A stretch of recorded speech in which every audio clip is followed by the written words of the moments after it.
Hello दोस्तों, राम राम।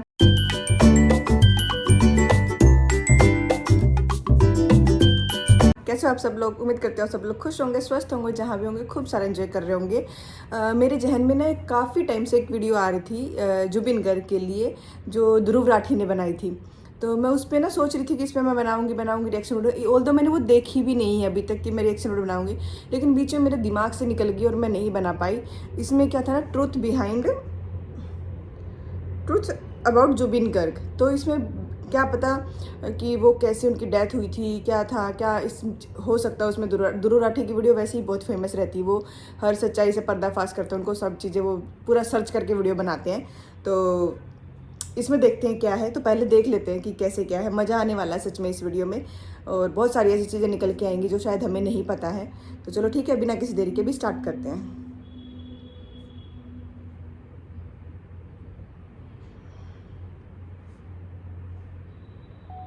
ऐसे देश में जहां ज्यादातर बॉलीवुड सेलिब्रिटी सत्ता और पैसे के गुलाम बने फिरते हैं, वहां बहुत कम स्टार्स ऐसे होते हैं जो ना सिर्फ सिस्टम के खिलाफ खड़े होने की हिम्मत रखते हैं, बल्कि उसके खिलाफ बगावत करना चुनते हैं। आप में इतनी कड़वाहट क्यों है? आप में इतनी बिटरनेस क्यों? Because I'm a rebel, I'm a fighter.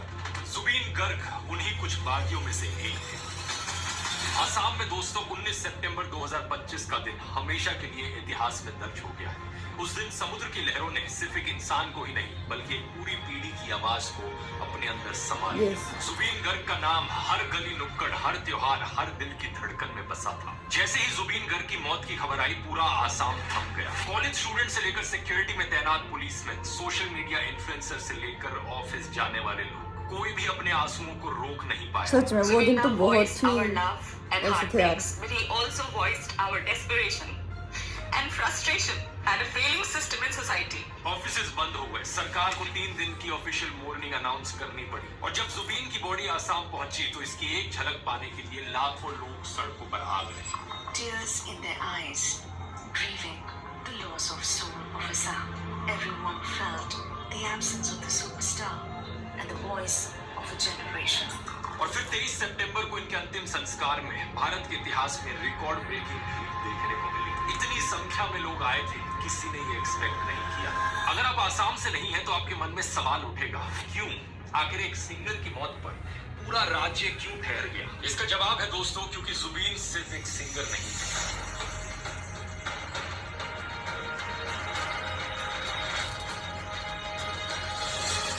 करने से पहले बताना चाहूंगा दोस्तों, दिवाली का सीजन है और इस ओकेजन पर एक बड़ा तोहफा आपके 50% ऑफ, यानी कि मेरा टाइम मैनेजमेंट कोर्स, जहां पर आप अपनी प्रोडक्टिविटी रखते हैं स्टेप बाय स्टेप सिखा। आप अगर इसका जुबिन गर्ग का सुनिए पर था United Liberation Front of Assam, short form ULFA. Assamese लोगों की एक पूरी जनरेशन एक अलग देश की मांग के लिए हथियार उठा रही थी। उल्फा के खिलाफ आर्मी का ऑपरेशन बजरंग अभी खत्म ही हुआ था, जो अपने पीछे रिप्रेशन और एट्रोसिटीज की डरावनी कहानियां और आसाम के युवाओं में एक गहरी निराशा छोड़ गया था। चारों तरफ हिंसा का माहौल था, और इसी माहौल में 1992 में जुबीन की पहली एल्बम अनामिका आती है। 1990 में आई थी पहली एल्बम।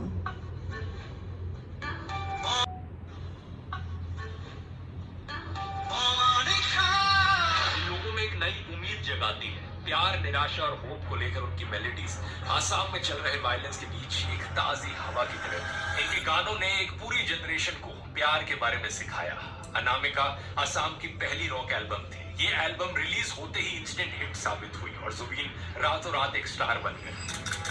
अगले कुछ सालों में जुबीन एक के बाद एक हिट देते गए और पूरी तरीके से आसाम के लोगों की इमेजिनेशन पर छा गए। खास तौर पर युवाओं में इनकी लोकप्रियता सबसे ज्यादा थी। जुबीन के गाने आसाम की वादियों, खेतों और चाय के बागानों में गूंजने लगे। हर मौके के लिए जुबीन का एक गाना था, और इन गानों ने लोगों को निराशा के बावजूद अपनी जमीन और अपने कल्चर से प्यार करने की वजह दी। कहा जाता है कि 1990s में आसाम को जुबीन की जरूरत थी। उन्हें एक ऐसा सिंगर चाहिए था जो उनकी कॉन्ट्रडिक्शंस, उनकी इनसिक्योरिटी और उनकी कल्चरल प्राइड को गानों के जरिए बयां कर सके।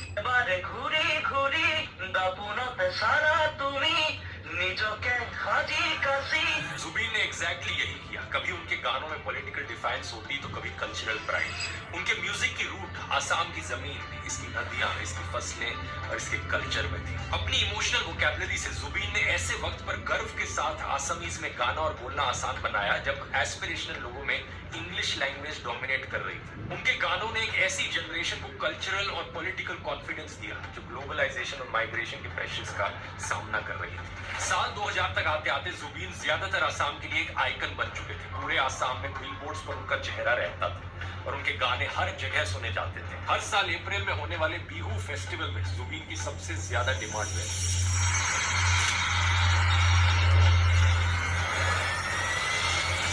इसी बीच जुबीन बॉलीवुड में काम करने के लिए मुंबई भी पहुंचे और 2006 में गैंगस्टर फिल्म के या अली गाने ने उन्हें देश भर में फेमस कर दिया। आसाम से बाहर ज्यादातर लोग उन्हें इसी गाने के लिए जानते हैं, लेकिन इसके अलावा भी उन्होंने क्रिश में दिल तू ही बता जैसे कई और हिट गाने भी दिए थे। लेकिन सबसे दिलचस्प बात यह है कि जब वो बॉलीवुड में अपने करियर में अपनी पीक पर थे तभी उन्होंने मुंबई को छोड़ दिया और आसाम वापस आ गए। एक इंटरव्यू में उन्होंने कहा कि बॉलीवुड में बहुत एटीट्यूड है। जुबीन ने कहा कि आसाम में वो एक राजा की तरह है, राजा को कभी भी अपना किंगडम छोड़ना नहीं चाहिए। कुल मिलाकर इन्होंने 40 से ज्यादा भाषाओं में 38,000 से ज्यादा गाने रिकॉर्ड किए। आसामीज और हिंदी के अलावा यहाँ पर तेलुगु, तमिल, मलयालम, नेपाली, भोजपुरी, बंगाली और नॉर्थ ईस्ट की ऑलमोस्ट हर एक भाषा शामिल थी। ये 12 अलग अलग म्यूजिकल इंस्ट्रूमेंट्स भी प्ले कर सकते थे, लेकिन ट्रेजेडी ये है कि इतने टैलेंट के बावजूद, इतने सारे अलग अलग गाने रिकॉर्ड करने के बावजूद इन्हें बहुत कम पैसे मिलते थे। इनके मैनेजर सिद्धार्थ शर्मा ने रिवील किया कि इनके 38,000 रिकॉर्डेड गानों के राइट्स प्रोडक्शन हाउसेज और म्यूजिक कंपनीज के पास थे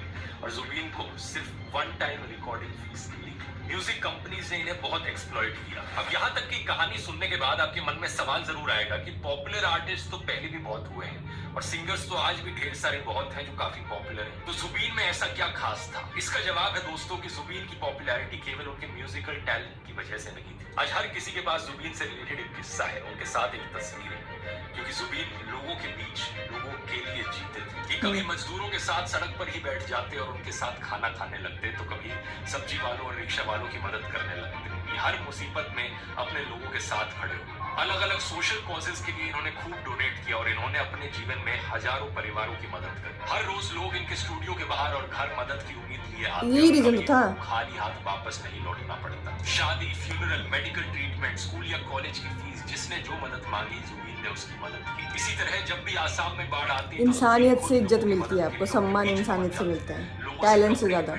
फाइनेंशियल हेल्प इकट्ठा करके बाढ़ पीड़ितों को देते हैं। ऐसे ही जब कोविड पैंडेमिक के दौरान हॉस्पिटल बेड्स की कमी होने लगी तो जुबीन ने गुवाहाटी में अपने 2 मंजिल के घर को कोविड केयर सेंटर में बदलने का ऑफर दे दिया। कई रिपोर्ट्स के अनुसार जुबीन ने 15 अंडर प्रिविलेज्ड बच्चों को भी अडॉप्ट किया हुआ था। इनमें से एक बच्ची थी काजली। एक दिन जुबीन काम से वापस लौट रहे थे, तभी उन्होंने काजली को देखा। वो डोमेस्टिक हेल्प के तौर पर काम कर रही थी, जहां उसे लगातार अब्यूज किया जा रहा था। तो जुबीन से देखा नहीं गया और उन्होंने न केवल काजली को रेस्क्यू किया बल्कि उसे अडॉप्ट करके कोर्ट में लीगल बैटल भी लड़ा और जीते। अंडर प्रिविलेज लोगों की मदद करने और हर मुसीबत के समय अपने लोगों के साथ खड़े होने के कारण जुबीन लोगों के रियल लाइफ हीरो बन गए। लेकिन ये सिर्फ कोई फिल्मी हीरो नहीं थे, जुबीन एक बागी भी थे, एक रेबल जो पावर में रहने वालों से हमेशा सवाल करते हैं, चाहे वो पॉलिटिकल हो या रिलीजियस। आप में इतनी बिटरनेस क्यों है? Because I'm a rebel. I'm a fighter. I'm always a fighter. I'm not a politician. I'm a fighter. ये क्यूबा के मार्क्सिस्ट रेवोल्यूशनरी चे गुएवारा से बहुत इंस्पायर्ड थे। रेबल किससे? I've learned it from Che Guevara. ये एक आजाद पंछी की तरह हमेशा वही बोलते थे जो इनके मन में होता था, किसी से नहीं डरते थे, किसी भी मिनिस्टर या पॉलिटिशियन का विरोध करने से पीछे नहीं हटते और उन्हें सीधा चैलेंज करते थे। उन्होंने पब्लिकली बोला था कि आसाम के सारे मिनिस्टर्स और लीडर्स करप्ट हैं, चाहे वो बीजेपी के हों या कांग्रेस के। अभी जो मिनिस्टर्स है, एमएलएज है, they're corrupted. वो बीजेपी हो, कांग्रेस हो, कुछ भी हो, पर असम में ऐसा है, मतलब ऐसा एक कल्चरल मिनिस्टर बना देते हैं जिसको कोई मालूम ही नहीं है कल्चर के बारे में। जो एजुकेशन मिनिस्टर है उनको मालूम होना चाहिए कि क्या एजुकेशन क्या है, कैसे होना चाहिए। खुद को नास्तिक बताने वाले जुबीन का ये भी कहना था कि उनकी कोई जाति, कोई धर्म या कोई भगवान नहीं है, वो सिर्फ आजाद है। जन्म से रहे ब्राह्मण, जुबीन ओपनली कास्ट सिस्टम और सोशल डिस्क्रिमिनेशन के हमेशा खिलाफ बोलते थे। कहा जाता है कि जब ये 12th क्लास में थे तभी इन्होंने अपना जनेऊ उतार दिया था और इसे अपनी मच्छरदानी में धागे की तरह इस्तेमाल करने लगे थे। इसी तरह मई 2018 में जब बॉलीवुड एक्टर गोविंदा ने गुवाहाटी में मां कामाख्या मंदिर में भैंस की बलि दी तो जुबीन ने इसका विरोध किया। उन्होंने कहा कि कोई भी देवी देवता जानवरों का खून नहीं मांगता, बिल्कुल सही बात। पर जानवरों की बलि रुकनी चाहिए। इन्होंने ये तक कहा कि अगर गोविंदा को मां कामाख्या देवी को खुश करना था तो उन्हें भैंस की नहीं बल्कि खुद की बलि देनी चाहिए थी। जुबीन को असम के कल्चर और आसामीज भाषा से बहुत प्यार था, लेकिन फिर भी वो कोई शॉविनिस्ट नहीं थे। अप्रैल 2013 में उल्फा के एक फैक्शन ने आसाम बहुत गलत बात है यार, गोविंदा मेरे को पहली बार पता चला यार। हिंदी के गाने ना गाए ताकि इंडियन कल्चर के नेगेटिव इन्फ्लुएंस से दूर रहा जा सके और आसामीज कल्चर जिंदा रहे। इस वक्त जुबीन एकमात्र ऐसे सिंगर थे जो उल्फा के खिलाफ खड़े हुए। इन्होंने जवाब दिया, Who the hell are you?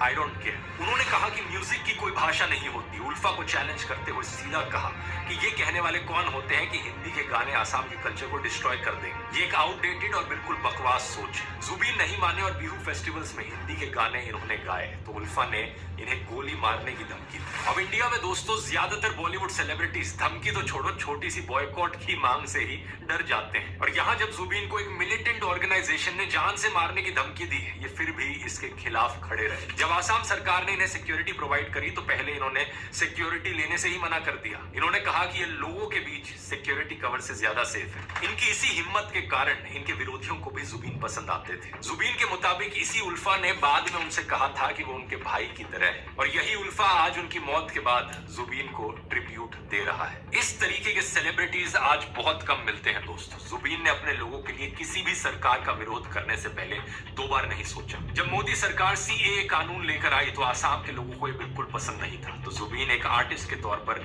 अपनी रिस्पॉन्सिबिलिटी से पीछे नहीं हटे बल्कि इसका एक बड़ा फेस बन गए। इन्होंने सीधे तौर पर कहा था कि ये मर जाएंगे लेकिन आसाम में सीएए को लागू होने नहीं देंगे और जब तक वो जिंदा है सीएए आसाम में लागू नहीं होगा। जब दिसंबर 2019 में सीएए के खिलाफ प्रोटेस्ट हुए थे तो जुबीन ने इनमें एक्टिवली पार्ट लिया था। उन्होंने एक गाना गाया, पॉलिटिक्स नो करिबा बंधु, don't play politics my friend. Politics नो करिबा बंधु, জাতির মাটির গান গুনগুনাও, পলিটিক্স নো করিবা বন্ধু। ये आसाम में एंटी सीए प्रोटेस्ट का एंथम सॉन्ग बन गया। इसके अलावा इन्होंने सीए के खिलाफ रैलीज भी निकाली, लोगों में डिवीजन को रोकने के लिए और प्रोटेस्टर्स की आवाज को एम्पलीफाई करने के लिए एक वेबसाइट की भी शुरुआत करी, assamaagainstca.in। प्रोटेस्ट करते वक्त इन्होंने साफ कहा प्रोटेस्टर्स से कोई हिंसा नहीं करनी है। प्रोटेस्टर्स के खिलाफ वायलेंस पर सरकार से भिड़ भी गए और कहा कि सरकार को आसाम के लोगों का दर्द महसूस करना चाहिए लेकिन वो बच्चों को मार रही है। साल 2024 तक भी आपको दिखेगा कि जुबीन सीए का विरोध कर रहे थे और उन्होंने कहा था कि जब तक ये कानून वापस नहीं लिया जाता तब तक वो इसका विरोध करते रहेंगे। लेकिन बात सिर्फ सीए की नहीं है दोस्तों, जुबीन एनवायरनमेंट को लेकर भी बहुत एक्टिव है। 2024 में जब बीजेपी सरकार एक फ्लाईओवर बनाने के लिए गुवाहाटी के इस एरिया में पेड़ काटने जा रही थी तब लोकल लोगों के साथ जुबीन भी इस प्रोटेस्ट में शामिल हो गए। उन्होंने कहा कि डेवलपमेंट के लिए पेड़ों को सैक्रिफाइस करना अनएक्सेप्टेबल है, चाहे किसी भी पार्टी की सरकार। प्रधानमंत्री नरेंद्र मोदी और चीफ मिनिस्टर हिमंता बिस्वा शर्मा को इसके परिणाम भुगतने की वार्निंग देते हुए जुबीन ने कहा कि अगर सरकार ने पेड़ काटे तो वो रेवोल्यूशन शुरू कर देंगे। उन्होंने ये तक कहा था कि अगर सरकार को पेड़ काटने हैं तो वो उन्हें भी काट सकती है। इसी प्रोटेस्ट के कारण दोस्तों बीजेपी सरकार को उस समय पेड़ काटने का अपना प्लान रोकना पड़ा। इस सब से आपको पता चल जाना चाहिए दोस्तों कि जब एक सेलिब्रिटी अपनी आवाज उठाता है उससे कितना फर्क पड़ सकता है। लेकिन अनफॉर्चुनेट चीज ये है कि हमारे देश में ज्यादातर सेलिब्रिटीज हमेशा पावर के साथ खड़े रहते हैं, कभी भी लोगों के साथ नहीं। यस आपको किसान आंदोलन में याद होगा कैसे बड़े बड़े क्रिकेटर्स, एक्टर्स और बाकी सेलिब्रिटीज ने ट्वीट करके इंडिया अगेंस्ट प्रोपेगेंडा का हैशटैग चलाया था किसानों के अगेंस्ट। इन सेलिब्रिटीज ने कभी लोगों के इश्यूज पर, किसानों की मौत पर कोई ट्वीट नहीं किया लेकिन सरकार के सपोर्ट के लिए हमेशा खड़े रहे। हाल ही में तो हालत इतनी खराब है कि प्रधानमंत्री की बर्थडे पर भी सारे सेलिब्रिटीज, क्रिकेटर्स लाइन में लग जाते हैं एक टूल किट की तरह उन्हें बर्थडे विश करने के लिए। श्री नरेंद्र मोदी जी, आपको आपके 75वें जन्मदिन पर बहुत शुभकामनाएं। आज आपका 75वां जन्मदिवस है, मैं आपको बधाई देना चाहता हूँ, शुभकामनाएं देना चाहता हूँ। Wishing you a very happy birthday. आपको 75वें जन्मदिन की हार्दिक बधाई और शुभकामनाएं। लेकिन कभी इन्हें स्टूडेंट्स प्रोटेस्ट पर बोलने के लिए बोल दो, E20 पेट्रोल पर बोलने के लिए बोल नहीं दो, बोलते लद्दाख भाई। प्रोटेस्ट पर बोलने के लिए बोल दो, इनका मुंह बिल्कुल चुप रहता है। जुबीन ऐसे नहीं थे। जुबीन उन गिने चुने सेलिब्रिटीज में से थे जो हमेशा लोगों के साथ खड़े रहे और किसी भी अथॉरिटी के आगे नहीं झुके। और यही कारण है दोस्तों कि आज जुबीन के लिए लाखों लोगों की भीड़ सड़कों पर उतर आई है, क्योंकि एक्चुअली में लोग उन्हें सही मायनों में रिस्पेक्ट करते हैं। लेकिन ये झुकने वाले सेलिब्रिटीज जो पैसे और पावर के लालच में कभी गुटखा प्रमोट करते हैं तो कभी सरकारी ट्रोल बन जाते हैं। इन्हें कुछ सालों बाद कौन ही याद रखेगा? क्या लोगों के दिलों में सही मायनों में रिस्पेक्ट रहेगी इनको लेकर? मैं उम्मीद करता हूँ इस वीडियो से देश भर के celebrities, singers, musicians, film actors, इन सब की आंखें खुलेंगी। इस वीडियो को अपने फेवरेट सेलिब्रिटी के साथ जरूर शेयर कीजिए, उन्हें ट्विटर पर टैग करके या उनके इंस्टाग्राम में डीएम करके। और ऐसा नहीं है दोस्तों कि जुबीन इकलौते थे। जुबीन जैसे कुछ और भी सेलिब्रिटीज हैं जिनमें हिम्मत है लोगों के लिए आवाज उठाने की। कम है लेकिन कुछ जरूर है। जैसे कि दिलजीत दोसांझ किसान आंदोलन के समय अपने लोगों के हमेशा साथ खड़े रहे, सोशल मीडिया पर उन्हें लगातार डिफेंड किया, सिंघू बॉर्डर पर जाकर यह आंदोलन में भी शामिल हुए। इसी तरीके से नसरुद्दीन शाह और प्रकाश राज जैसे लेजेंडरी एक्टर्स हैं जो स्टेट स्पॉन्सर्ड वायलेंस और हेट को लगातार क्वेश्चन करते हैं। इसी तरह से एक्टर सोनू सूद भी, जिन्होंने लॉकडाउन के समय हजारों माइग्रेंट वर्कर्स को खाना दिया, सही सलामत उनके घर पहुंचाया और अब किसी न किसी तरह से लोगों की मदद करते रहते हैं। और इन्हीं की तरह थे जुबीन। जहां पॉलिटिक्स ने लोगों को डिवाइड किया है, वहीं जुबीन ने आसाम को यूनाइट किया है। पिछले कुछ सालों में आसाम की राजनीति लोएस्ट पॉइंट पर पहुंच गई थी, चारों तरफ नफरत थी, लेकिन फिर भी जुबीन की मौत ने पूरे आसाम को एक कर दिया। हर जाति, धर्म, क्लास के लोग उन्हें विदाई देने के लिए साथ आए, क्योंकि जुबीन सबके थे, एक सच्चे जन कलाकार। उम्मीद करता हूँ ये वीडियो आपको इन्फॉर्मेटिव लगा होगा। यहाँ दिवाली मेगा सेल का फायदा कोर्सेज भाई बहुत सारी ऐसी चीज़ें थी जो जुबिन गर्ग के बारे में मुझे नहीं पता थी और अब पता चली है। और बीच में मैं थोड़ी सी इमोशनल भी हो गई थी यार। सच में जिन लोगों के पास पावर होती है ना, लाइक जो सेलिब्रिटी होते हैं, जो मदद कर सकते हैं लोगों की, जिनकी लोग सुनते हैं, उनको लोगों की हेल्प के लिए ज़रूर आना चाहिए यार। लेकिन नहीं आते हैं, बहुत सारे लोग नहीं आते हैं। लेकिन जुबिन गर्ग ने जो किया है लोगों के लिए, मतलब असम के लोगों के लिए सरकार, भगवान सिर्फ जुबिन गर्ग ही थे जहाँ तक पता चलता है। और ये बहुत बड़ी बात है यार, लोगों के साथ खड़े रहना, बहुत करेज चाहिए इसमें, बहुत साहस चाहिए। कभी भी जैसे उनकी डेथ का है ना, लोग कहते हैं कि उनको मारा गया, मरे नहीं है, तो ऐसे लोग चुभते हैं। जो अच्छे लोग होते हैं, सच्चे लोग होते हैं, जो बुरे लोगों के बीच में आते हैं, वो ज़रूर चुभते हैं उनको।